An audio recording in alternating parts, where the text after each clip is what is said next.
আহজাবের যুদ্ধে আবু সুফিয়ানের নেতৃত্বে 10,000-এর বাহিনী এসেছে এবং মদিনাকে সারাউন্ড করেছে।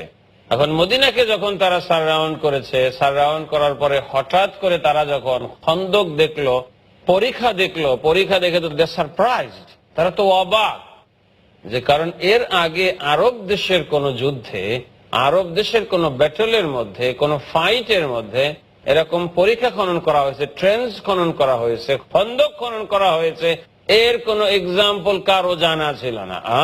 হোয়াট ইজ দিস, এটা কি হলো?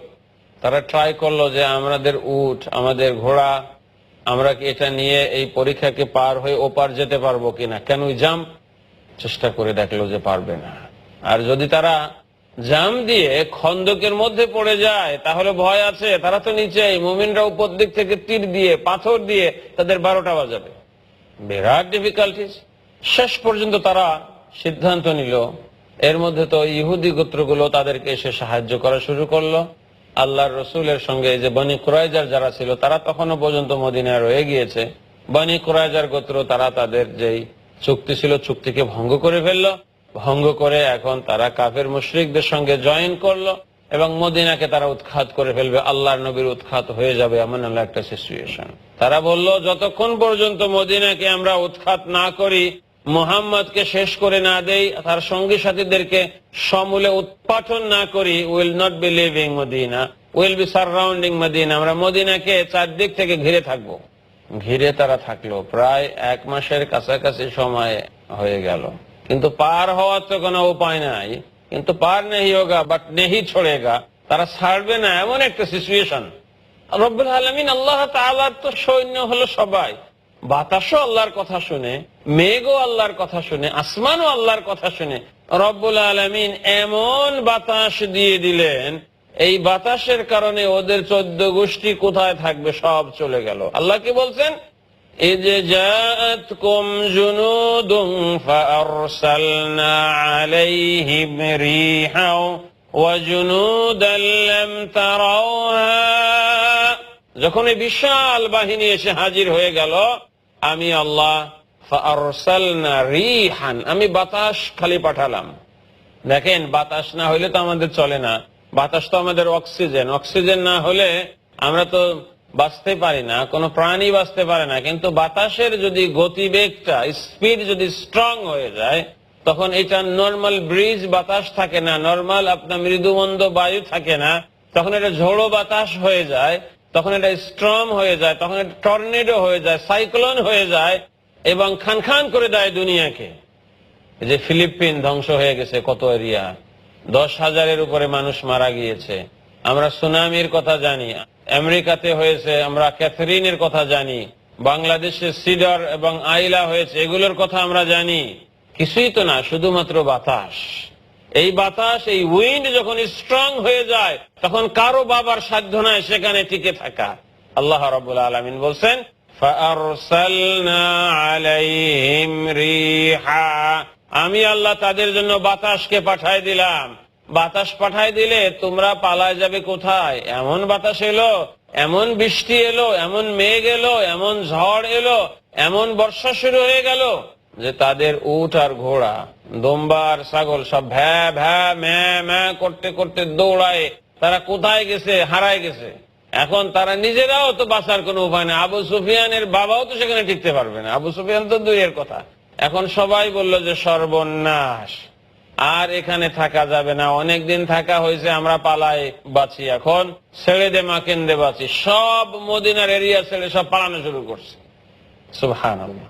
আল্লাহ নবী যখন শুনলেন যে তারা পালায় যাচ্ছে এবং বাতাস তাদেরকে আক্রমণ করেছে, প্রচন্ড ঠান্ডা পড়েছে, এমন ঠান্ডা পড়েছে যে ইবনে কাসির রাহমাতুল্লাহ আলাইহি বর্ণনা নিয়ে এসেছেন। কথা আপনাদেরকে কত বলবো, আর কোনটা বলবো আর কোনটা না বলবো।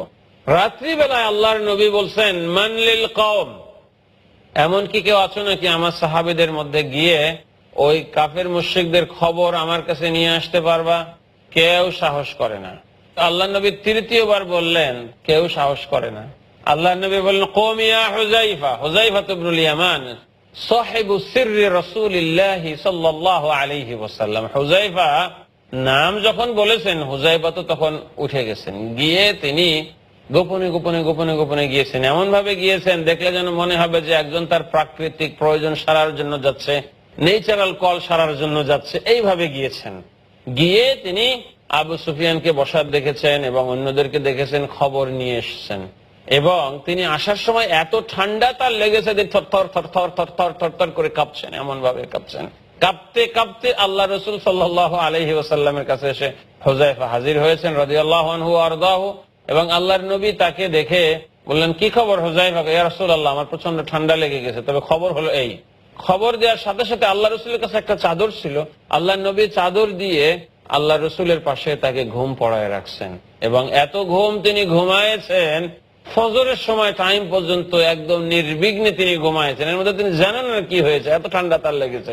আল্লাহ রসুলের চাদরের নিচে তিনি ঘুমালেন।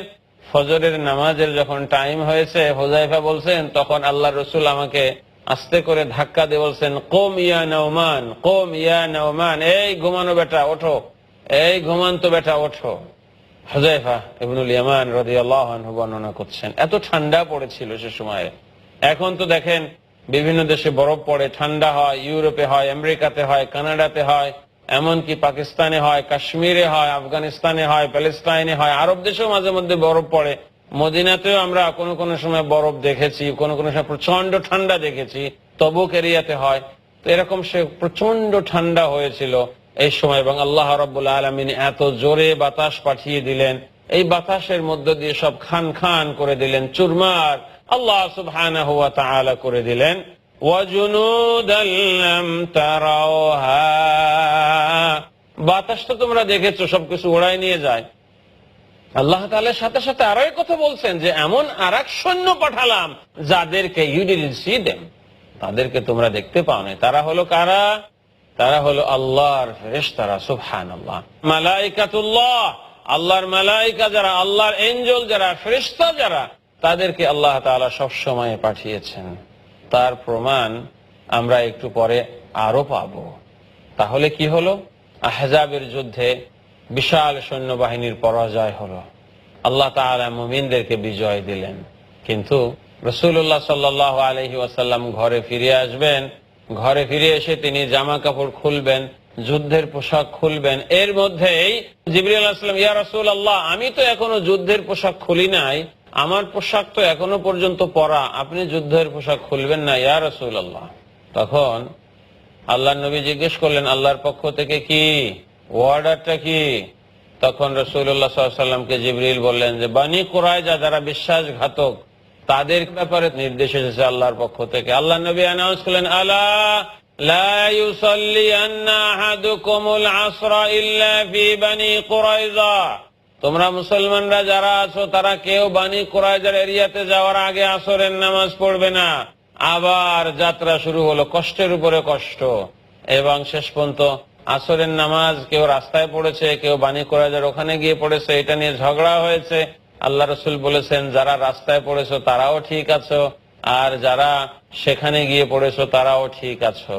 বনী কুরাইজাকে আল্লাহ বের করে দিয়েছেন, সেখান থেকে আল্লাহর নবী সেখানে নেতৃত্ব দিয়েছেন। তাহলে দেখেন, জিবরিল আমিন যখন এসে বললেন যে আমি তো এখনো যুদ্ধের পোশাক খুলি নাই, হোয়াট ডাজ ইট মিন? এটা অর্থটা কি? এর অর্থ হলো ওটা যে নবী সাল্লাল্লাহু আলাইহি ওয়াসাল্লাম একাই জিহাদ করেছেন, মুমিনরা শুধু একা জিহাদ করেছেন, দ্যাটস নট দ্য কেস।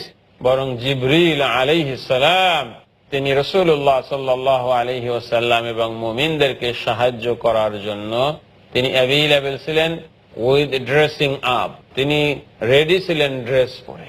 আজও আমরা যদি আল্লাহর পথে আল্লাহর নবীর মতো, আল্লাহর নবীর সাহাবীদের মতো সাবেত কদম থাকতে পারি, আল্লাহ ইচ্ছা করলে তো ওনাকে আমাদের সাহায্য করার জন্য আবারও পাঠাতে পারেন।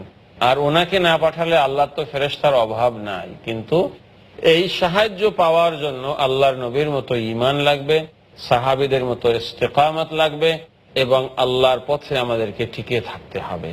শেষ বিজয় ইসলামের হবেই ইনশাআল্লাহ। কাজেই আমরা ইসলামের সাথেই থাকি, বিজয়ের সাথেই থাকি ইনশাআল্লাহ। আপনাদের সাথে সূরা আহজাবের এই আলোচনায় আবারও ইনশাআল্লাহ দেখা হবে। আল্লাহ তাআলা সবাইকে ভালো রাখুন, সুস্থ রাখুন। আসসালামু আলাইকুম ওয়া রাহমাতুল্লাহি ওয়া বারাকাতুহু।